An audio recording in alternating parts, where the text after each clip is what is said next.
کے جو نوجوان بائیکاٹ نہیں کر رہے، کاش کہ وہاں تمہاری مائیں ہوتی، کاش کہ وہاں تمہاری بہنیں ہوتی. تمہاری مائیں بہنیں نہیں ہیں وہاں پہ، تمہاری اولاد نہیں ہے، تمہارے والدین نہیں ہیں، تم بائیکاٹ نہیں کر رہے ہو. خدا کی قسم ان نوجوانوں سے جا کے پوچھو، ان مردوں سے جا کے پوچھو جو فلسطین میں لڑ رہے ہیں اور شہید ہو جا رہے ہیں. خدا کی قسم تم ان سے جا کے پوچھو، جب وہ اپنا گھر خود بچھڑتا ہوا دیکھتے ہیں، اپنے اولاد کو اپنے ہاتھوں سے دفن کرتے ہیں، خدا کی قسم کیا منظر ہوگا.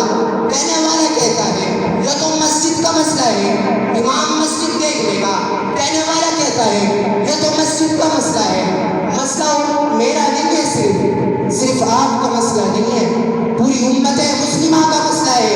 یہ مسجد اقصیٰ کا مسئلہ ہے، قبلہ اول کا مسئلہ ہے، ایمان کا مسئلہ ہے، جان کا مسئلہ ہے، آپ کی شان کا مسئلہ ہے، پاکستان کا مسئلہ ہے. آپ کو بات سمجھ کیوں نہیں آتی؟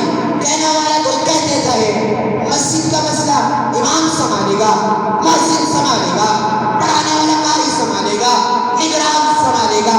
سلام عقیدت پیش کروں ان نوجوانوں کو، سلام عقیدت پیش کروں ان دونوں کو، سلام عقیدت پیش کروں اپنی ماں بہنوں کو، سلام عقیدت پیش کروں ان بچوں کو جو شہید ہو کر اور دنیا کو، خصوصاً پاکستان کو اپنا چہرہ، جرأت مند چہرہ دکھاتے ہیں، اپنا عقیدت مند چہرہ دکھایا ہے اور بتایا ہے کیا تم بھی وہی مسلمان ہو، کیا تم بھی وہی مسلمان ہو جیسے مسلمان حج ہے. کیا تم نے بھی اسی نبی کا کلمہ پڑھا ہے جس نبی کا کلمہ ہم نے بھی پڑھا ہے؟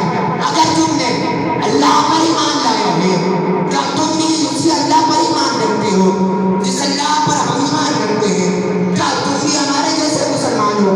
اگر تم بھی ہمارے جیسے مسلمان ہو تو پھر کہاں ہو؟